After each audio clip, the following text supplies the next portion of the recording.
Hello ಕರ್ನಾಟಕದ ಸ್ಪರ್ಧಾರ್ಥಿಗಳಿಗೆ ನಮಸ್ಕಾರಗಳು. ಈ ವಿಡಿಯೋದಲ್ಲಿ ನಾವು ಕರ್ನಾಟಕ PDF ಮತ್ತು ವಿಲೇಜ್ ಅಕೌಂಟೆಂಟ್ಗೆ ಸಂಬಂಧಪಟ್ಟಂತಹ ಮಾಡೆಲ್ ಕ್ವಶನ್ ಪೇಪರನ್ನು ಡಿಸ್ಕಸ್ ಮಾಡೋಣ. ಅದಕ್ಕೋಸ್ಕರ ಹೊಸ್ತಾ ಬಂದಿರೋರು ಚಾನಲ್ಗೆ ಸಬ್ಸ್ಕ್ರೈಬ್ ಮಾಡಿಕೊಡ್ರಿ. ಮತ್ತು ಇದು ಪೇಪರ್ 2ನ ಕನ್ನಡ ಕ್ವಶನ್ಗಳಾಗಿದ್ದಾವೆ. ಮೋಸ್ಟ್ ಇಂಪಾರ್ಟೆಂಟ್ ಕ್ವಶನ್ಗಳಾಗಿರ್ತವೆ. ಎಕ್ಸಾಮ್ದಲ್ಲಿ ಡೈರೆಕ್ಟ್ ಇದೇ ಟೈಪ್ ಬರ್ತವೆ. ಅದಕ್ಕೋಸ್ಕರ ಕೊನೆಯವರೆಗೂ ನೋಡಿ. ಮೊದಲನೇ ಪ್ರಶ್ನೆ, ಉದ್ದೀಪತ ಪದದ ಅರ್ಥವೇನು ಅಂತ ಕೇಳಿದರೆ, ಸೊ ಉದ್ದೀಪತ ಅನ್ನುವಂತಹ ಪದದ ಅರ್ಥ ಕೆಳಗಿನ 4 ಆಪ್ಷನ್ಗಳಲ್ಲಿ ಸರಿಯಾದಂಥ ಉತ್ತರ ಆಪ್ಷನ್ ಡಿ ಆಗುತ್ತೆ ನೋಡಿ. ಸಂಕಟ ಅನ್ನುವಂಥದ್ದು ಉದ್ದೀಪತ ಪದದ ಅರ್ಥವಾಗುತ್ತದೆ. ಸೊ ಸಮಾನಾರ್ಥಕ ಪದಗಳನ್ನು ಈ ಟೈಪ್ ಕೇಳ್ತಾರೆ. ನೆಕ್ಸ್ಟ್, ಇನ್ನು ಸುಸಂಗತ ಈ ಪದದ ಅರ್ಥವೇನು ಅಂತ ಕೇಳ್ತಾರೆ. ಸೊ ಸುಸಂಗತ ಅನ್ನುವಂತಹ ಪದದ ಅರ್ಥ. ಸೊ ಇನ್ನೂ ಯಾರು ಸಬ್ಸ್ಕ್ರೈಬ್ ಮಾಡಿಲ್ಲ ಅಂತ ಸಬ್ಸ್ಕ್ರೈಬ್ ಮಾಡಿಕೊಡ್ರಿ. ಇಲ್ಲಿ ಸರಿಯಾದಂತಹ ಉತ್ತರ ಆಪ್ಷನ್ ಬಿ ಆಗುತ್ತೆ ನೋಡಿ. ಜೊತೆಯಾದ ಅನ್ನುವಂಥದ್ದು ಸುಸಂಗತ ಪದದ ಅರ್ಥವಾಗುತ್ತದೆ. ನೆಕ್ಸ್ಟ್, ಇನ್ನು ಅರ್ಹ ಪದದ ವಿರುದ್ಧ ಪದ ಯಾವುದು ಅಂತ ಕೇಳಿದರೆ, ಸೊ ಅರ್ಹ ಪದದ ವಿರುದ್ಧ ಪದ ಅನರ್ಹ. ಇಲ್ಲಿ ಸರಿಯಾದಂಥ ಉತ್ತರ ಆಪ್ಷನ್ ಸಿ, ಅನರ್ಹ. ಸೊ ಡಿಸ್ಕ್ರಿಪ್ಷನ್ದೊಳಗಡೆ ನಮ್ಮ ಚಾನಲ್ನ Instagram, Telegram, Facebook, WhatsApp Threads ಲಿಂಕ್ಗಳಿದಾವೆ. ಅವುಗಳನ್ನು ಕೂಡ ಫಾಲೋ ಮಾಡಿಕೊಡ್ರಿ. ನೆಕ್ಸ್ಟ್ ಕ್ವಶನ್, ನಾಸ್ತಿಕ ಪದದ ಅರ್ಥವೇನು ಅಂತ ಕೇಳಿದರೆ, ಸೊ ಈ ಟೈಪ್ ಸಿಂಪಲ್ ಅನಿಸ್ಬೋದು, ಬಟ್ ಎಕ್ಸಾಮ್ದಲ್ಲಿ ಇದೇ ಟೈಪ್ ಬರ್ತಾವೆ, ನೀವು ಅವಾಗ ಕನ್ಫ್ಯೂಸ್ ಆಗ್ತೀರಿ. ಸೊ ಇವಾಗಲೇ ಕರೆಕ್ಟಾಗಿ ನೋಡ್ಕೊಡ್ರಿ. ಆಪ್ಷನ್ ಸಿ ನೋಡಿ, ದೇವರಲ್ಲಿ ನಂಬಿಕೆ ಇಲ್ಲದವನಿಗೆ ನಾಸ್ತಿಕ ಅಂತ ಕರೀತಾರೆ. ಅನಾಸ್ತಿಕ ಅಂದರೆ ದೇವರನ್ನು ನಂಬುವವನ ಅನಾಸ್ತಿಕ ಅಂತ ಕರೀತಾರೆ. ನೆಕ್ಸ್ಟ್, ಚನ್ನ ಮಲ್ಲಿಕಾರ್ಜುನ ಇದು ಇವರ ವಚನಗಳ ಅಂಕಿತ ನಾಮವಾಗಿದೆ ಅಂತ ಕೇಳಿದರೆ, ಸೊ ಚನ್ನ ಮಲ್ಲಿಕಾರ್ಜುನ ಅನ್ನುವಂಥದ್ದು ಯಾರ ಅಂಕಿತ ನಾಮ ಕೆಳಗಿನವರಲ್ಲಿ? ಆಪ್ಷನ್ ಬಿ ನೋಡಿ, ಅಕ್ಕ ಮಹಾದೇವಿರವರ ಅಂಕಿತ ನಾಮ ಇದು ಚನ್ನ ಮಲ್ಲಿಕಾರ್ಜುನ ಅನ್ನುವಂಥದ್ದು. ನೆಕ್ಸ್ಟ್, ಇನ್ನು ಕನ್ನಡದ ಕಣ್ವ ಎಂದು ಇವರನ್ನ ಕರೆಯುತ್ತಾರೆ. ಕನ್ನಡದ ಕಣ್ವ ಅಂತ ಯಾರನ್ನ ಕರೆಯಲಾಗುತ್ತದೆ ಕೆಳಗಿನವರಲ್ಲಿ? ಇಲ್ಲಿ ಆಪ್ಷನ್ ಬಿ ನೋಡಿ, BM ಶ್ರೀಕಂಠಯ್ಯರವರನ್ನು ಕನ್ನಡದ ಕಣ್ವ ಅಂತ ಕರೆಯಲಾಗುತ್ತದೆ. ಆಪ್ಷನ್ ಬಿ ಸರಿಯಾಗಿದೆ. ನೆಕ್ಸ್ಟ್, ಇನ್ನು ಇವುಗಳಲ್ಲಿ ಗುಂಪಿಗೆ ಸೇರದ ಪದವನ್ನು ಆರಿಸಿ ಬರೆಯಿರಿ ಅಂತ ಕೇಳಿದ್ದಾರೆ. ಸೊ ಇಲ್ಲಿ ಸರಿಯಾದಂತಹ ಉತ್ತರ ಆಪ್ಷನ್ ಡಿ ಆಗುತ್ತೆ ನೋಡಿ. ಎಂ ಗೋಪಾಲಕೃಷ್ಣ ಅಡಿಗರ್ ಅವರು ಇದರಲ್ಲಿ ಗುಂಪಿಗೆ ಸೇರದೇ ಇರತಕ್ಕಂಥ ವ್ಯಕ್ತಿಯಾಗಿದ್ದಾರೆ. ಯು ಆರ್ ಅನಂತಮೂರ್ತಿ, ಗಿರೀಶ್ ಕಾರ್ನಾಡ್ ಮತ್ತು ಚಂದ್ರಶೇಖರ್ ಕಂಬಾರ್ ಏನು ಡಿಫ್ರೆನ್ಸ್ ಅನ್ನೋದನ್ನು ಗುರುತಿಸಿ ನೋಡೋಣ. ಇನ್ನು ಸ್ಥಾನ ಪಲ್ಲಟವಾಗಿರುವ ಪದಗಳನ್ನು ಅರ್ಥಪೂರ್ಣ ವಾಕ್ಯವಾಗಿ ಪರಿವರ್ತಿಸಿ ಅಂತ ಕೇಳಿದ್ದಾರೆ. ಸೊ ಜೋಡಿಸಿ ಬರೆಯಿರಿ ಅಂತ ಕೇಳಿದ್ದಾರೆ ನೋಡಿ. ಇಲ್ಲಿ ಜೋಡಿಸಿ ಬರೆದಾಗ ಆಪ್ಷನ್ ಸಿ ಸರಿಯಾಗುತ್ತೆ. ಏನಂತ ಅಂದರೆ, ಮುಂಜಾನೆಯಲ್ಲಿ ಮಂಜಿನ ಹನಿ ಮೂಡಿದೆ ಅನ್ನೋದು ಆಪ್ಷನ್ ಸಿ ಸರಿಯಾಗುತ್ತದೆ. ವಿಡಿಯೋನ ಆದಷ್ಟು ನಿಮ್ಮ ಫ್ರೆಂಡ್ಸ್ಗೆ ಶೇರ್ ಮಾಡಿ ಮತ್ತು ಸಬ್ಸ್ಕ್ರೈಬ್ ಮಾಡಿಕೊಡ್ರಿ. ನೆಕ್ಸ್ಟ್ ಕ್ವಶನ್, ಅಕರ್ಮಕ ಧಾತುವಿಗೆ ಉದಾಹರಣೆ ಯಾವುದು ಅಂತ ಕೇಳಿದ್ದಾರೆ. ಸೊ ಕೆಳಗಿನವುಗಳಲ್ಲಿ ಅಕರ್ಮಕ ಧಾತುವಿನ ಉದಾಹರಣೆ. ಇಲ್ಲಿ ಆಪ್ಷನ್ ಎ ನೋಡಿ, ಮಲಗು ಅನ್ನುವಂಥದ್ದು ಅಕರ್ಮಕ ಧಾತುವಾಗಿದೆ. ಆಪ್ಷನ್ ಎ ಸರಿಯಾಗಿದೆ, ಮಲಗು. ನೆಕ್ಸ್ಟ್, ಇನ್ನು ಬರೆಯುತ್ತಾನೆ ಈ ಪದದಲ್ಲಿರುವ ಧಾತು ಯಾವುದು? ಬರೆಯುತ್ತಾನೆ ಅನ್ನುವಂತಹ ಪದದಲ್ಲಿ ಕಂಡುಬರುವ ಧಾತು. ಇಲ್ಲಿ ಆಪ್ಷನ್ ಸಿ ನೋಡಿ, ಬರೆ ಅನ್ನುವಂತಹದ್ದು ಬರೆಯುತ್ತಾನೆ ಪದದ ಧಾತು ಆಗಿದೆ. ಆಪ್ಷನ್ ಸಿ ಸರಿಯಾಗಿದೆ. ನೆಕ್ಸ್ಟ್, ಇನ್ನು ಅ ಪಟ್ಟಿಯಲ್ಲಿರ್ತಕ್ಕಂಥ ವಿಭಕ್ತಿಗಳೊಂದಿಗೆ ಬ ಪಟ್ಟಿಯಲ್ಲಿರ್ತಕ್ಕಂಥ ಕಾರಕಾರ್ಥಗಳನ್ನು ಹೊಂದಿಸಿ ಬರೆಯಿರಿ ಅಂತ ಕೇಳಿದರೆ, ಸೊ ಪ್ರಥಮ ಅನ್ನುವಂಥದ್ದು ಕರ್ತೃತ್ವವಾಗಿದೆ. ತೃತೀಯ ಅನ್ನುವಂಥದ್ದಕ್ಕೆ ಕರಣಾರ್ಥವಾಗಿದೆ. ಮತ್ತು ಚತುರ್ಥಿಗೆ ಸಂಪ್ರದಾನ. ಮತ್ತು ಪಂಚಮಿಗೆ ಯಾವುದು ಅಂತಂದರೆ ಅಪಾದಾನ. ಸೊ ಇವೆಲ್ಲ ಕಾರಕಾರ್ಥಗಳಾಗಿವೆ. ಕಾರಕಾರ್ಥಗಳನ್ನ ಹೊಂದಿಸಿ ಬರೆದ ಆಪ್ಷನ್ ಡಿ ಸರಿಯಾಗುತ್ತೆ. ನೆಕ್ಸ್ಟ್, ಇನ್ನು ಅವನು ಚೆನ್ನಾಗಿ ಬರೆದನು ಇಲ್ಲಿರುವ ಕಾಲಸೂಚಕ ಪ್ರತ್ಯಯ ಯಾವುದು? ಅವನು ಚೆನ್ನಾಗಿ ಬರೆದನು ಅನ್ನುವಂಥದ್ರ ಕಾಲಸೂಚಕ ಪ್ರತ್ಯಯ. ಇಲ್ಲಿ ಆಪ್ಷನ್ ಎ ನೋಡಿ, ದ ಅನ್ನುವಂಥದ್ದು ಒಂದು ಕಾಲಸೂಚಕ ಪ್ರತ್ಯಯವಾಗಿದೆ. ಆಪ್ಷನ್ ಎ ಸರಿಯಾಗಿದೆ. ನೆಕ್ಸ್ಟ್, ಇನ್ನು ಆಧಾರ ಪದದ ವಿರುದ್ಧ ಪದ ಯಾವುದು? ಆಧಾರ ಪದದ ವಿರುದ್ಧಾರ್ಥಕ ಪದ. ಸೊ ಏನಾದರೂ ಸ್ಲೋ ಅನಿಸಿದ್ರೆ ಸ್ಪೀಡ್ ಮಾಡಿಕೊಡ್ರಿ, ಸ್ಪೀಡ್ ಅನಿಸಿದ್ರೆ ಸ್ಲೋ ಮಾಡಿಕೊಡ್ರಿ. ಇಲ್ಲಿ ಆಪ್ಷನ್ ಸಿ ನೋಡಿ, ನಿರಾಧಾರ ಅನ್ನುವಂಥದ್ದು ಆಧಾರ ಪದದ ವಿರುದ್ಧಾರ್ಥಕ ಪದವಾಗಿದೆ. ನೆಕ್ಸ್ಟ್, ಇನ್ನು ಕಟಾರ ಎಂಬ ಪದದ ತದ್ಭವ ರೂಪ ಯಾವುದು? ಕುಟಾರ ಪದದ ತದ್ಭವ ರೂಪ. ಕೆಳಗಿನವುಗಳಲ್ಲಿ ಆಪ್ಷನ್ ಬಿ ನೋಡಿ, ಕೊಡಲಿ ಅನ್ನುವಂಥದ್ದು ಕುಟಾರ ಪದದ ತದ್ಭವ ರೂಪ ಪದವಾಗಿದೆ. ನೆಕ್ಸ್ಟ್,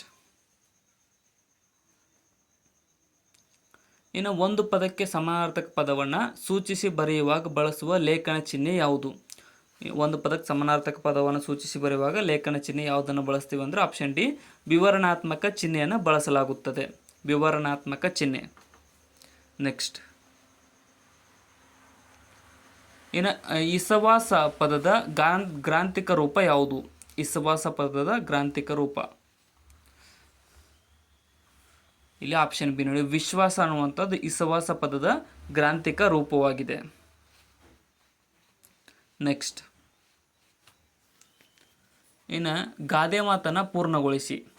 ದೂರದ ಬೆಟ್ಟ ಡ್ಯಾಶ್ ಅಂತ ಕೇಳಿದರೆ ದೂರದ ಬೆಟ್ಟ ಕಣ್ಣಿಗೆ ನುಣ್ಣಗೆ. ಆಪ್ಷನ್ ಬಿ ಸರಿಯಾಗುತ್ತದೆ. ಕ್ವಶನ್ಸ್ ಸಿಂಪಲ್ ಅನಿಸಿದ್ರು ಕೊನೆವರೆಗೂ ನೋಡಿ, ಯಾಕಂತಂದರೆ ಒಂದಿಷ್ಟು ಟಫ್ ಕ್ವಶನ್ ಕೂಡ ಇರ್ತವೆ. ನೆಕ್ಸ್ಟ್, ಅಕ್ಕಿ ಮೇಲೆ ಆಸೆ, ನೆಂಟರ ಮೇಲೆ ಪ್ರೀತಿ. ಈ ಗಾದೆ ಮಾತಿನ ಅರ್ಥ ಏನು? ಅಕ್ಕಿ ಮೇಲೆ ಆಸೆ, ನೆಂಟರ ಮೇಲೆ ಪ್ರೀತಿ ಅನ್ನುವಂಥದ್ದು. ಇಲ್ಲಿ ಆಪ್ಷನ್ ಏನು ನೋಡಿ, ಜಿಪುಣತನ. ಈ ಗಾದೆ ಮತ್ತು ಇಂಥ ವ್ಯಕ್ತಿಗೆ ಜಿಪುಣರಿಗೆ ಈ ರೀತಿಯಾಗಿ ಕರೆಯಲಾಗುತ್ತದೆ ನುಡಿಗಟ್ಟಿನ ಮುಖಾಂತರ. ನೆಕ್ಸ್ಟ್, ಇನ್ನು ಕರ್ಚೀಪ್ ಈ ಪದದ ಕನ್ನಡ ರೂಪ ಏನು? ಕರ್ಚೀಪ್ ಪದದ ಕನ್ನಡ ರೂಪ ಆಪ್ಷನ್ ಬಿ, ಕರವಸ್ತ್ರವು ಕರ್ಚೀಪ್ ಪದದ ಕನ್ನಡ ರೂಪವಾಗಿದೆ. ಆಪ್ಷನ್ ಬಿ ಸರಿಯಾಗಿದೆ. ನೆಕ್ಸ್ಟ್, ಇನ್ನು ಯೂನಿವರ್ಸಿಟಿ ಈ ಪದದ ಕನ್ನಡ ರೂಪ. ಯೂನಿವರ್ಸಿಟಿ ಪದದ ಕನ್ನಡ ರೂಪ ಇಲ್ಲಿ ಆಪ್ಷನ್ ಡಿ, ವಿಶ್ವವಿದ್ಯಾಲಯ ಅನ್ನುವಂಥದ್ದು ಯೂನಿವರ್ಸಿಟಿ ಪದದ ಕನ್ನಡ ರೂಪವಾಗಿದೆ. ನೆಕ್ಸ್ಟ್, ಅವನು ನಾಳೆ ಬೆಂಗಳೂರಿಗೆ ಹೋಗುವನು. ಇಲ್ಲಿ ಅಡಿಗೆರೆ ಎಳೆದ ಸರ್ವನಾಮ ಪದವನ್ನು ಗುರುತಿಸಿರಿ ಅಂತ ಕೇಳಿದರೆ ಅವನು ಅನ್ನುವಂಥದ್ರ ಇಲ್ಲಿ ಆಪ್ಷನ್ ಸಿ ನೋಡಿ, ಏನೋ ಪ್ರಥಮ ಪುರುಷ ಆಗುತ್ತೆ. ಸರ್ವನಾಮ ಅಂದರೆ ಪ್ರಥಮ ಪುರುಷ, ಡೈರೆಕ್ಟಾಗಿ ಅವನಿಗೆ ಹೇಳಲಾಗುತ್ತದೆ, ಅದಕ್ಕೋಸ್ಕರ ಪ್ರಥಮ ಪುರುಷ. ನೆಕ್ಸ್ಟ್, ಇನ್ನು ಅಂಗಳ ಪದದ ತತ್ಸಮ ರೂಪ ಯಾವುದು? ಅಂಗಳ ಪದದ ತತ್ಸಮ ರೂಪ ಇಲ್ಲಿ ಆಪ್ಷನ್ ಡಿ ನೋಡಿ, ಅಂಕಣ. ಅಂಗಳ ಪದದ ತತ್ಸಮ ರೂಪ ಅಂಕಣ ಸರಿಯಾಗಿದೆ. ನೆಕ್ಸ್ಟ್, ಇನ್ನು ಹೊಳೆಯಲ್ಲಿ ಹುಣಸೆ ಹಣ್ಣು ತೊಳೆ ಪದಕ್ಕೆ ಸಮಾನಾರ್ಥಕ ರೂಪ ಯಾವುದು? ಹೊಳೆಯಲ್ಲಿ ಹುಣಸೆ ಹಣ್ಣು ತೊಳೆ ಅನ್ನುವಂಥ ಪದಕ್ಕೆ ಇಲ್ಲಿ ಆಪ್ಷನ್ ಬಿ ನೋಡಿ, ವ್ಯರ್ಥ. ವ್ಯರ್ಥ ಮಾಡು ಅನ್ನುವಂಥದ್ದು ಈ ಒಂದು ಹೊಳೆಯಲ್ಲಿ ಹುಣಸೆ ಹಣ್ಣು ತೊಳೆಯ ರೂಪಕ್ಕೆ ಸಮಾನಾರ್ಥಕ ಪದವಾಗುತ್ತದೆ, ವೇಸ್ಟ್. ಇನ್ನು ಕನ್ನಡದಲ್ಲಿ ದೊರೆತಿರುವ ಮೊದಲ ಕಾವ್ಯವೆಂದು ಈ ಕೃತಿಯನ್ನು ಪರಿಗಣಿಸಲಾಗಿದೆ. ಕನ್ನಡದಲ್ಲಿ ದೊರೆತಂತಹ ಮೊದಲ ಕಾವ್ಯ ಇಲ್ಲಿ ಆಪ್ಷನ್ ಎ, ಕವಿರಾಜ ಮಾರ್ಗ ನೋಡಿ, ಕವಿರಾಜ ಮಾರ್ಗ ಕಾವ್ಯವು ಕನ್ನಡದಲ್ಲಿ ದೊರೆತಂತಹ ಮೊದಲ ಕಾವ್ಯವಾಗಿದೆ. ನೆಕ್ಸ್ಟ್, ಇನ್ನು ಅಕರ್ಮಕ ಧಾತುವಿಗೆ ಉದಾಹರಣೆಯಾದ ಪದ ಯಾವುದು? ಕೆಳಗಿನವುಗಳಲ್ಲಿ ಅಕರ್ಮಕ ಧಾತುವಿನ ಉದಾಹರಣೆಯ ಪದ ಇಲ್ಲಿ ಆಪ್ಷನ್ ಬಿ ನೋಡಿ, ಓಡು ಅನ್ನುವಂಥದ್ದು ಅಕರ್ಮಕ ಧಾತುವಿನ ಉದಾಹರಣೆಯಾಗಿದೆ, ಓಡು. ನೆಕ್ಸ್ಟ್, ಇನ್ನು ಇಲ್ಲಿರುವ ಅನ್ವರ್ತಕ ಪದ ಯಾವುದು ಅಂತ ಗುರುತಿಸಿರಿ. ಅನ್ವರ್ತಕ ನಾಮಪದ ಇಲ್ಲಿ ಆಪ್ಷನ್ ಬಿ ನೋಡಿ, ವಿಜ್ಞಾನಿ ಅನ್ನುವಂಥದ್ದು ಅನ್ವರ್ತಕ ನಾಮಪದವಾಗಿದೆ. ನೆಕ್ಸ್ಟ್, ಆತ್ಮಾರ್ಥಕ ಸರ್ವನಾಮಕ್ಕೆ ಉದಾಹರಣೆ ಯಾವುದು? ಆತ್ಮಾರ್ಥಕ ಸರ್ವನಾಮಕ್ಕೆ ಉದಾಹರಣೆ ಕೆಳಗಿನವುಗಳಲ್ಲಿ ಇಲ್ಲಿ ಆಪ್ಷನ್ ಬಿ, ತಾನು ಅನ್ನುವಂಥದ್ದು ಆತ್ಮಾರ್ಥಕ ಸರ್ವನಾಮಕ್ಕೆ ಉದಾಹರಣೆಯಾಗಿದೆ. ಆಪ್ಷನ್ ಬಿ ಸರಿಯಾಗಿದೆ. ನೆಕ್ಸ್ಟ್, ಇನ್ನು ಸಪ್ತಮಿ ವಿಭಕ್ತಿ ಕಾರಕಾರ್ಥ ಯಾವುದು? ಸಪ್ತಮಿ ವಿಭಕ್ತಿ ಕಾರ್ಯಕಾರ್ಥ ವಿಭಕ್ತಿ ಕಾರ್ಯಕಾರ್ಥಗಳು ಕೇಳಿದ್ದಾರೆ ನೋಡಿ, ಇಲ್ಲಿ ಆಪ್ಷನ್ ಡಿ ನೋಡಿ, ಅಧಿಕರಣ ಅನ್ನುವಂಥ ಸಪ್ತಮಿ ವಿಭಕ್ತಿಯ ಕಾರ್ಯಕಾರ್ಥವಾಗಿದೆ. ಕಾರಕಾರ್ಥ ಪ್ರತ್ಯಯಗಳು ಕಾರ್ಯಕಾರ್ಥಗಳು ಬೇರೆ ಬೇರೆ. ಇನ್ನು ಪೂರ್ವ ಪದ ಸಂಖ್ಯಾವಾಚಕವು ಉತ್ತರ ಪದದ ನಾಮಪದದೊಡನೆ ಕೂಡಿಯಾಗುವ ಸಮಾಸ ಇದಾಗಿದೆ. ಏನಾಗುತ್ತೆ ಅಂದರೆ ಆಪ್ಷನ್ ಡಿ, ದ್ವಿಗು ಸಮಾಸವಾಗುತ್ತೆ. ಪೂರ್ವ ಪದ ಸಂಖ್ಯಾವಾಚಕವು ಉತ್ತರ ಪದದ ನಾಮಪದದೊಡನೆ ಕೂಡಿ ಆಗುವ ಸಮಾಸ ದ್ವಿಗು ಸಮಾಸ. ಹೆಚ್ಚೇನು ಪದದಲ್ಲಿ ಆಗಿರುವ ಸಮಾಸ ಯಾವುದು? ಹೆಜ್ಜೇನು ಪದದಲ್ಲಿರ್ತಕ್ಕಂಥ ಸಮಾಸ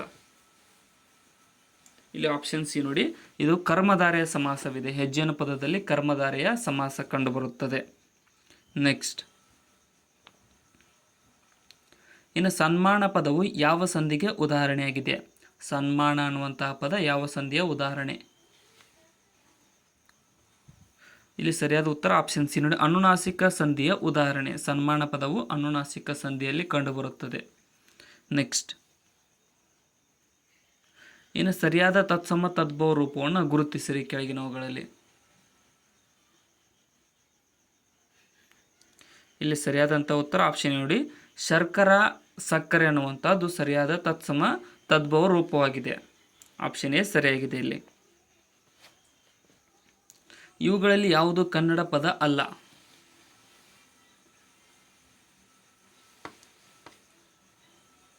ಇಲ್ಲಿ ಆಪ್ಷನ್ ಸಿ ನೋಡಿ, ಕುಮಾರ ಅನ್ನುವಂಥದ್ದು ಕನ್ನಡದ ಪದವಾಗಿರುವುದಿಲ್ಲ. ಮನೆ, ನೇಸರ, ನೀರು ಇವೆಲ್ಲವುಗಳು ಕನ್ನಡದ ಪದಗಳಾಗಿವೆ. ಇನ್ನು ಅತ್ಯಾದರ ಎನ್ನುವ ಪದದಲ್ಲಿ ಆಗಿರುವ ಸಂಧಿ ಯಾವುದು? ಅತ್ಯಾದರ ಪದದಲ್ಲಿ ಕಂಡುಬರುವ ಸಂಧಿ ಇಲ್ಲಿ ಆಪ್ಷನ್ ಬಿ ನೋಡಿ, ಎಣ್ ಸಂಧಿ ಈ ಒಂದು ಅತ್ಯಾದರ ಪದದಲ್ಲಿ ಕಂಡುಬರುತ್ತದೆ. ಎಣ್ ಸಂಧಿ. ನೆಕ್ಸ್ಟ್, ಗುರು ಕೋಣೆಯಲ್ಲಿ ಬರಲು ಈ ಗುಣವಾಗುತ್ತದೆ. ಗುರು ಕೋಣೆಯಲ್ಲಿ ಬರಲು ಗಣವಾಗುವುದು ಯಾವುದು? ಆಪ್ಷನ್ ಬಿ ಮತ್ತು ಸಿ ನೋಡಿ, ಅಂದರೆ ಸಗಣ ತಗಣ ಎರಡರಲ್ಲಿಯೂ ಗುರು ಕೋಣೆಯಲ್ಲಿ ಇರುತ್ತದೆ. ಸೊ ಆಪ್ಷನ್ ಬಿ ಮತ್ತು ಸಿ ಎರಡೂ ಸರಿಯಾಗಿದ್ದಾವೆ ಇಲ್ಲಿ. ನೆಕ್ಸ್ಟ್, ಭಾತೃಪದದ ಸಮಾನಾರ್ಥಕ ಪದ ಯಾವುದು?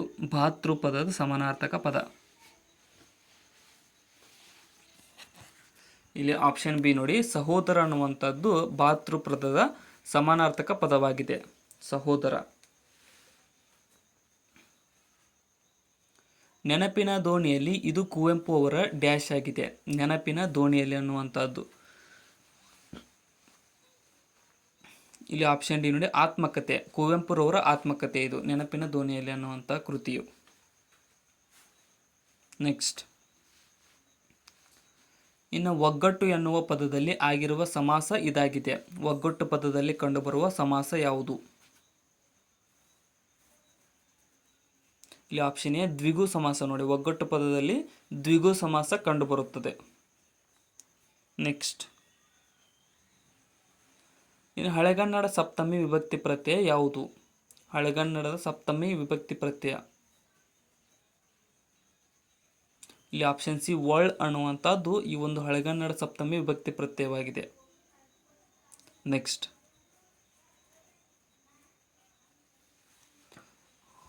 ಓಬಿರಾಯಣ ಕಾಲ ಈ ನುಡಿಗಟ್ಟಿನ ಅರ್ಥ ಏನು?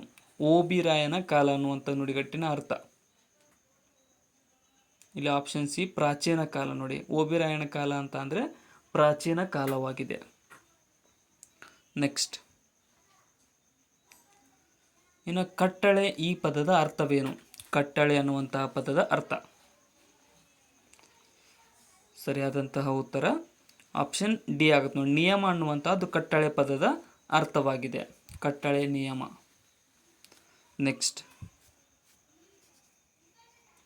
ಇನ್ನು ಇನ್ನೊಬ್ಬರ ಹೇಳಿಕೆಯನ್ನು ಯಥಾವತ್ತಾಗಿ ಬರೆಯುವಾಗ ಬಳಸುವ ಲೇಖನ ಚಿಹ್ನೆ ಯಾವುದು? ಕಾಪಿ ಪೇಸ್ಟ್ ಮಾಡುವಾಗ ಆಪ್ಷನ್ ಡಿ ಉದ್ಧರಣ ಚಿಹ್ನೆಯನ್ನು ಬಳಸಲಾಗುತ್ತದೆ.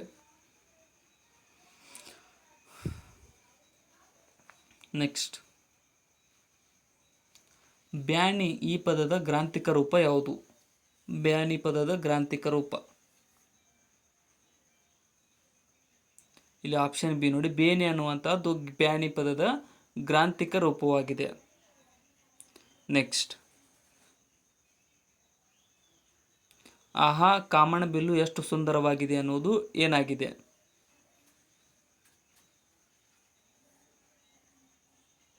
ಆಪ್ಷನ್ ನೋಡಿ, ಭಾವಸೂಚಕ ವಾಕ್ಯವಾಗಿದೆ. ಆಹಾ ಕಾಮನಬಿಲ್ಲು ಎಷ್ಟು ಸುಂದರವಾಗಿದೆ ಅನ್ನುವಂಥದ್ದು ಭಾವಸೂಚಕ ವಾಕ್ಯ. ನೆಕ್ಸ್ಟ್, ದೇಶ ಶಬ್ದಗಳು ಎಂದರೆ ಯಾವುದು? ಕೆಳಗಿನವುಗಳಲ್ಲಿ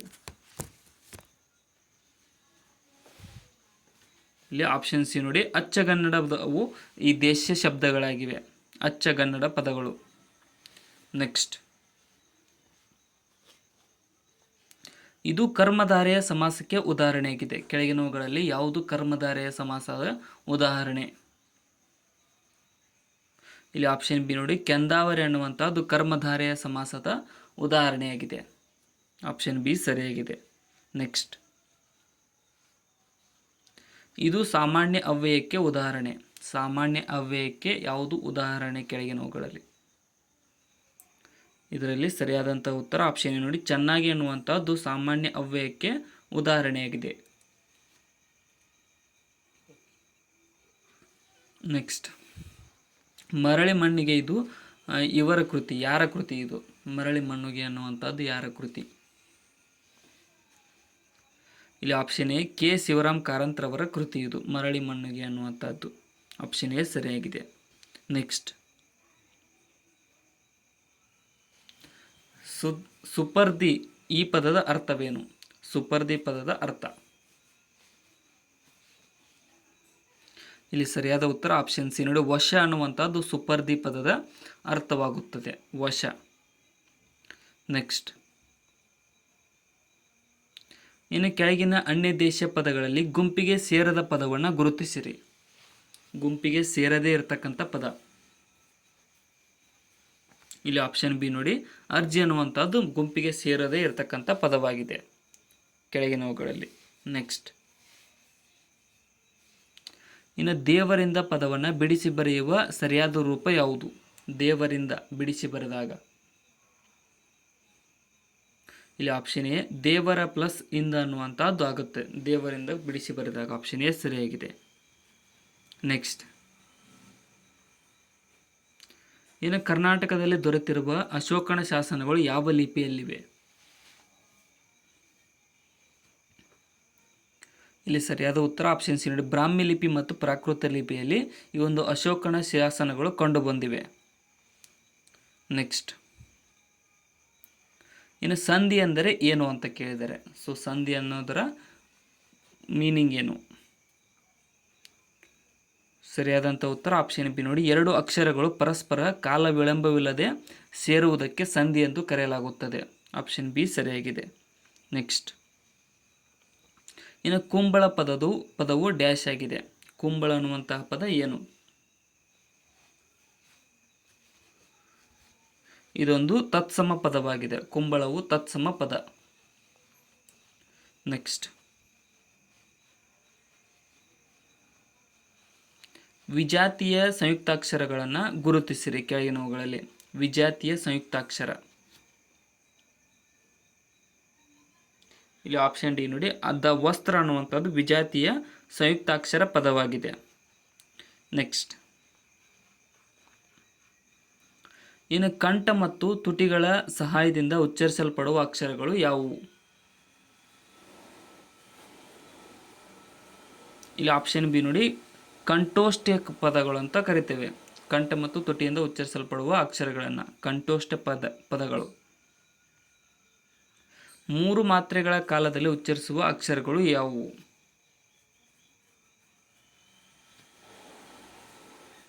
ಇಲ್ಲಿ ಆಪ್ಷನ್ ಸಿ ಪ್ಲುತ್ಸ್ವರ ನೋಡಿ. ಪ್ಲುತ್ಸ್ವರವು 3 ಮಾತ್ರೆಗಳ ಕಾಲದಲ್ಲಿ ಉಚ್ಚರಿಸಲ್ಪಡುವ ಅಕ್ಷರಗಳಾಗಿವೆ.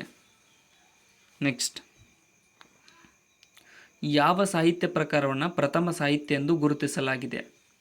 ಪ್ರಥಮ ಸಾಹಿತ್ಯ ಅಂತ ಯಾವ ಸಾಹಿತ್ಯ ಪ್ರಕಾರವನ್ನು ಗುರುತಿಸಲಾಗಿದೆ ಅಂತ ಅಂದರೆ ಕೆಳಗಿನವುಗಳಲ್ಲಿ ಆಪ್ಷನ್ ಬಿ ನೋಡಿ, ಚಂಪು ಸಾಹಿತ್ಯವನ್ನು ಪ್ರಥಮ ಸಾಹಿತ್ಯವೆಂದು ಗುರುತಿಸಲಾಗಿದೆ. ನೆಕ್ಸ್ಟ್, ಇನ್ನು ಮೈಸೂರಿನಲ್ಲಿ ಓರಿಯೆಂಟಲ್ ಲೈಬ್ರರಿ ಸ್ಥಾಪನೆಯಾದಂತಹ ವರ್ಷ ಯಾವುದು? ಮೈಸೂರಿನ ಓರಿಯೆಂಟ್ ಲೈಬ್ರರಿ ಸ್ಥಾಪನೆಯಾದ ವರ್ಷ. ಇಲ್ಲಿ ಆಪ್ಷನ್ ಸಿ ನೋಡಿ, 1887ರಲ್ಲಿ ಈ ಒಂದು ಮೈಸೂರಿನ ಓರಿಯೆಂಟ್ ಲೈಬ್ರರಿ ಸ್ಥಾಪನೆಯಾದ ವರ್ಷವಾಗಿದೆ. ನೆಕ್ಸ್ಟ್, ನಾಮ ಪ್ರಕೃತಿ ಹಾಗೂ ಅನುಕರಣ ಶಬ್ದಗಳ ಮೇಲೆ ಇಸು ಪ್ರತ್ಯಯ ಸೇರಿದಾಗ ಯಾವ ಧಾತು ಉಂಟಾಗುತ್ತದೆ? ಆಪ್ಷನ್ ಬಿ ನೋಡಿ, ಪ್ರತ್ಯಯಾಂತ ಧಾತು ಉಂಟಾಗುತ್ತದೆ ನಾಮ ಪ್ರಕೃತಿ ಹಾಗೂ ಅನುಕರಣ ಶಬ್ದಗಳ ಮೇಲೆ ಇಸು ಪ್ರತ್ಯಯ ಸೇರಿದಾಗ. ಕರ್ಮಪದವನ್ನು ಅಪೇಕ್ಷಿಸುವ ಧಾತುಗಳನ್ನು ಏನೆಂದು ಕರೆಯಲಾಗುತ್ತದೆ? ಆಪ್ಷನ್ ಎ ನೋಡಿ, ಸಮರ್ಪಕ ಧಾತು ಅಂತ ಕರೆಯಲಾಗುತ್ತದೆ. ಕರ್ಮಪದವನ್ನು ಅಪೇಕ್ಷಿಸುವ ಧಾತುಗಳನ್ನು ಸಮರ್ಪಕ ಧಾತು ಎಂದು ಕರೆಯಲಾಗುತ್ತದೆ. ನೆಕ್ಸ್ಟ್, ಇನ್ನು ನಾವು ಪ್ರತಿಜ್ಞೆಗೆ ತಪ್ಪದೇ ನಡೆಯುವು ಈ ವಾಕ್ಯದಲ್ಲಿರುವ ಧಾತುವನ್ನು ಗುರುತಿಸಿ. ಇಲ್ಲಿ ಆಪ್ಷನ್ ಡಿ ನೋಡಿ, ನಡೆ ಅನ್ನುವಂತಹದ್ದು ಈ ವಾಕ್ಯದಲ್ಲಿ ಕಂಡುಬರುವ ಧಾತುವಾಗಿದೆ. ಆಪ್ಷನ್ ಡಿ ಸರಿಯಾಗಿದೆ. ನೆಕ್ಸ್ಟ್, ಇನ್ನು ಪ್ರಕೃತಿಗಳಿಗೆ ಪ್ರತ್ಯಯಗಳು ಸೇರಿದಾಗ ಆಗುವ ರೂಪ ಯಾವುದು? ಪ್ರಕೃತಿಗಳಿಗೆ ಪ್ರತ್ಯಯಗಳು ಸೇರಿದಾಗ ಆಗುವಂತಹ ರೂಪ ಆಪ್ಷನ್ ಎ ನೋಡಿ, ಪದವಾಗುತ್ತದೆ. ಪ್ರಕೃತಿಗಳಿಗೆ ಪ್ರತ್ಯಯಗಳು ಸೇರಿದಾಗ ಅದು ಪದವಾಗುತ್ತದೆ. ನೆಕ್ಸ್ಟ್, ಈ ತರಗತಿಯಲ್ಲಿ 20 ಮಂದಿ ಹುಡುಗರಿದ್ದಾರೆ. ಇವರಲ್ಲಿ ಶಾಮಣ್ಣನು 1ನೇಯವನು ಗೆರೆ ಎಳೆದಿರುವ ಪದದ ವ್ಯಾಕರಣ ವಿಶೇಷತೆಯನ್ನು ಗುರುತಿಸಿರಿ ಅಂತ ಕೇಳಿದ್ದಾರೆ. ಸೊ 20 ಅನ್ನುವಂಥದ್ದು ಯಾವ ವ್ಯಾಕರಣ ರೂಪದಲ್ಲಿ ಕಂಡುಬರುತ್ತದೆ ಅಂತಂದರೆ ಆಪ್ಷನ್ ಬಿ, ಇದೊಂದು ಸಂಖ್ಯಾವಾಚಕ ಪದವಾಗಿದೆ. ಸಂಖ್ಯೆಯನ್ನು ಸೂಚಿಸುವ ಪದಕ್ಕೆ ಸಂಖ್ಯಾವಾಚಕ ಪದವೆಂದು ಹೇಳಲಾಗುತ್ತದೆ. ಅದಕ್ಕೋಸ್ಕರ ಆಪ್ಷನ್ ಬಿ ಇಲ್ಲಿ ಸರಿಯಾಗಿದೆ. ನೆಕ್ಸ್ಟ್, ಹಳ್ಳದಲ್ಲಿ ಬಿದ್ದನು, ಹಳ್ಳಕ್ಕೆ ಬಿದ್ದನು ಈ ವಾಕ್ಯದಲ್ಲಿರುವ ವಿಭಕ್ತಿ ಪಲ್ಲಟವನ್ನು ಗುರುತಿಸಿರಿ ಅಂತ ಕೇಳಿದರೆ, ಅಂದರೆ ಯಾವ ರೀತಿಯಾಗಿದ್ದು ಪರಿವರ್ತನೆಗೊಂಡಿದೆ ಅಂತಂದರೆ ಆಪ್ಷನ್ ಸಿ ನೋಡಿ, ಸಪ್ತಮಿಯಿಂದ ಚತುರ್ಥಿಗೆ ಈ ಒಂದು ಹಳ್ಳದಲ್ಲಿ ಬಿದ್ದನು, ಹಳ್ಳಕ್ಕೆ ಬಿದ್ದನು ಅನ್ನೋದು ಪರಿವರ್ತನೆಗೊಂಡಿದೆ. ನಿತ್ಯ ನಪುಂಸಕ ಲಿಂಗಕ್ಕೆ ಉದಾಹರಣೆಯನ್ನು ಕೊಟ್ಟಿರುವ ಆಯ್ಕೆಗಳಲ್ಲಿ ಗುರುತಿಸಿರಿ. ನಿತ್ಯ ನಪುಂಸಕ ಲಿಂಗಕ್ಕೆ ಉದಾಹರಣೆ ಕೆಳಗಿನವುಗಳಲ್ಲಿ. ಇದರಲ್ಲಿ ಆಪ್ಷನ್ ಡಿ ನೋಡಿ, ಶಿಶುವು ನಿತ್ಯ ನಪುಂಸಕ ಲಿಂಗಕ್ಕೆ ಉದಾಹರಣೆಯಾಗಿದೆ. ಶಿಶು. ನೆಕ್ಸ್ಟ್,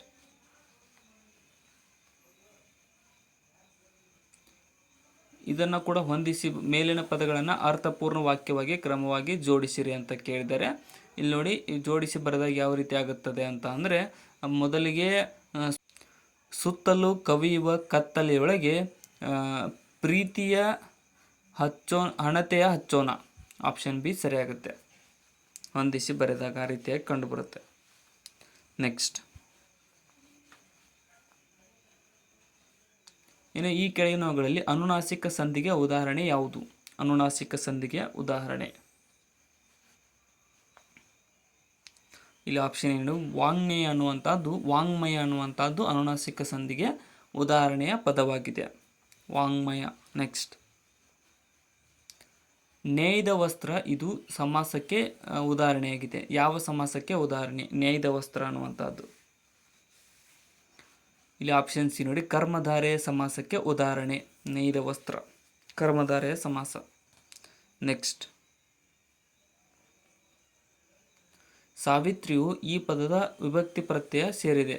ಸಾವಿತ್ರಿ ಪದದ ವಿಭಕ್ತಿ ಪ್ರತ್ಯಯವೇನು? ಇಲ್ಲಿ ಆಪ್ಷನ್ ನೋಡಿ, ಪ್ರಥಮ ವಿಭಕ್ತಿ ಪ್ರತ್ಯಯ. ಸಾವಿತ್ರಿ ಪದದಲ್ಲಿ ಪ್ರಥಮ ವಿಭಕ್ತಿ ಪ್ರತ್ಯಯ ಕಂಡುಬರುತ್ತದೆ. ಸಾವಿತ್ರಿಯು ಪ್ರಥಮವು.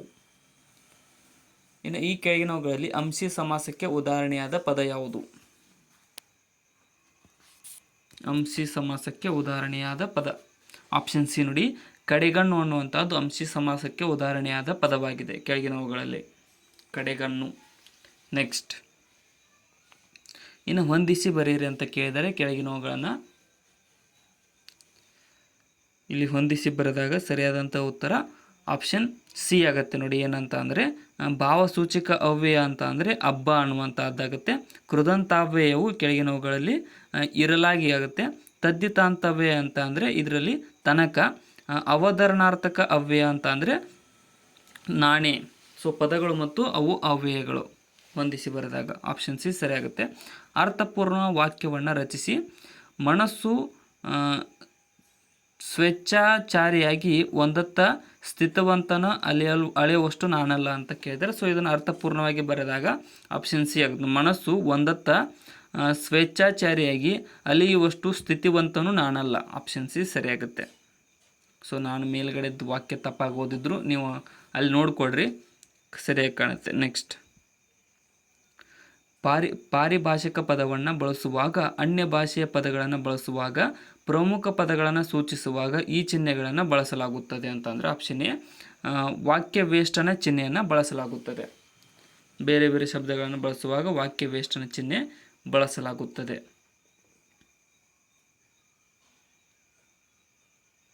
ನೆಕ್ಸ್ಟ್ ಕ್ವಶನ್,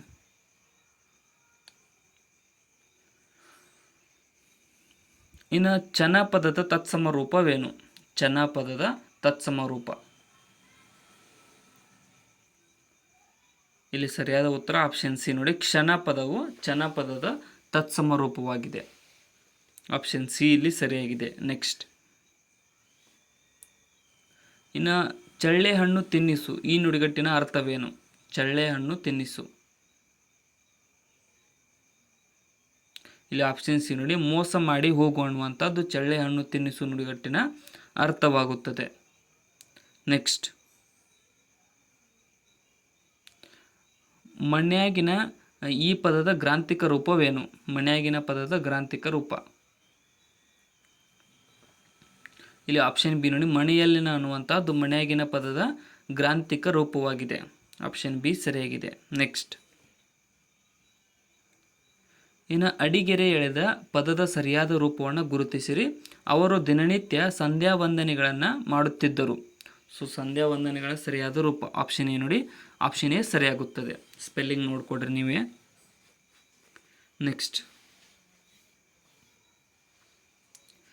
ಇನ್ನು ಮ ಇಷ್ಟು ಉ ಆದಾಗ ಅತ್ತನಿಮ್ ಅನ್ನುವುದು ಏನಾಗುತ್ತದೆ? ವ್ಯಂಜನ ಇದ್ದದ್ದು ಉ ಸೇರಿಸಿ ಇಲ್ಲಿ ಆಪ್ಷನ್ ಎ ಆಗುತ್ತೆ ನೋಡಿ, ದೆಸೆಯಿಂದ ಆಗುತ್ತೆ. ಮ ಉ ಆದಾಗ ಅತ್ತನಿಮ್ ಅನ್ನುವಂಥದ್ದು ದೆಸೆಯಿಂದ.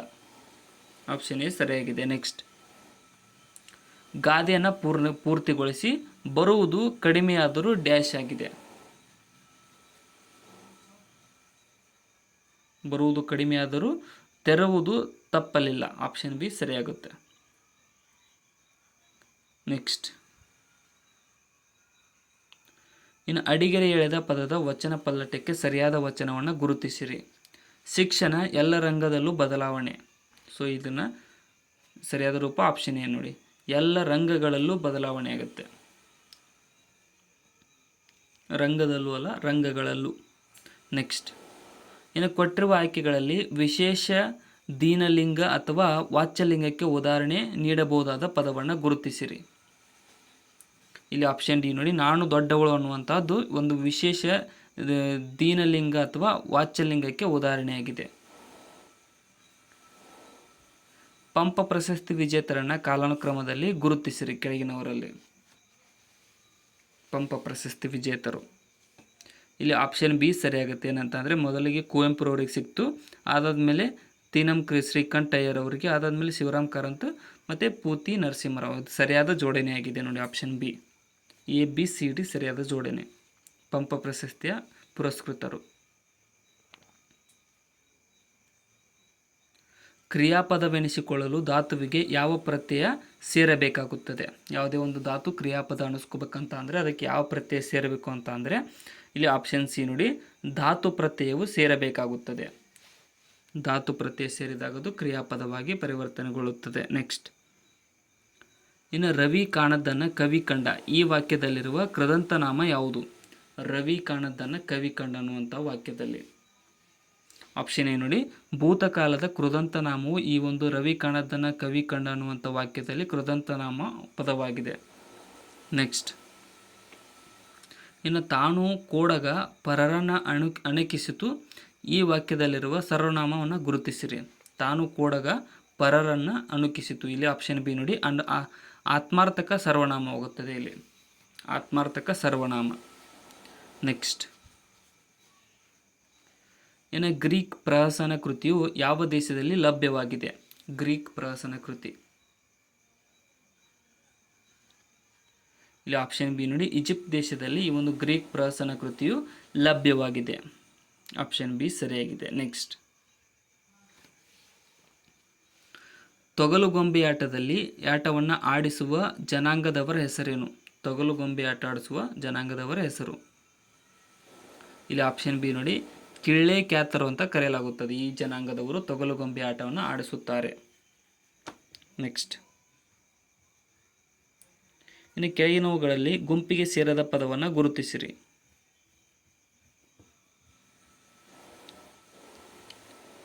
ಇಲ್ಲಿ ಆಪ್ಷನ್ ಬಿ ನೋಡಿ, ಮಳೆಗಾಲ ಅನ್ನುವಂಥದ್ದು ಗುಂಪಿಗೆ ಸೇರುವುದಿಲ್ಲ.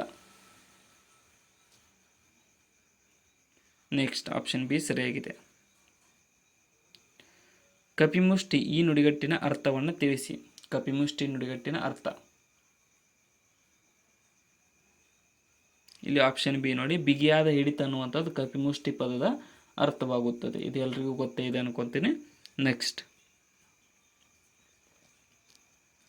ಇನ್ನು ಅಡಿಗೆರೆ ಎಳೆದ ಪದದ ಸರಿಯಾದ ರೂಪವನ್ನು ಗುರುತಿಸಿರಿ. ಎಲ್ಲಿಯಾದರೂ ಯಾರಾದರೊಬ್ಬ ಕರ್ತೃತ್ವವುಳ್ಳ ಅಥವಾ ವಿಚಾರವಂತ ವ್ಯಕ್ತಿ ಜನ್ಮ ತಾಳಿದರೆ ಸಾಕು ಅಂತ ಕೇಳಿದ್ದಾರೆ. ಸೊ ಅದರ ಸರಿಯಾದ ಹೊಂದಾಣಿಕೆ ಕರ್ತೃತ್ವವುಳ್ಳದು ಆಪ್ಷನ್ ಡಿ ಸರಿಯಾಗುತ್ತೆ.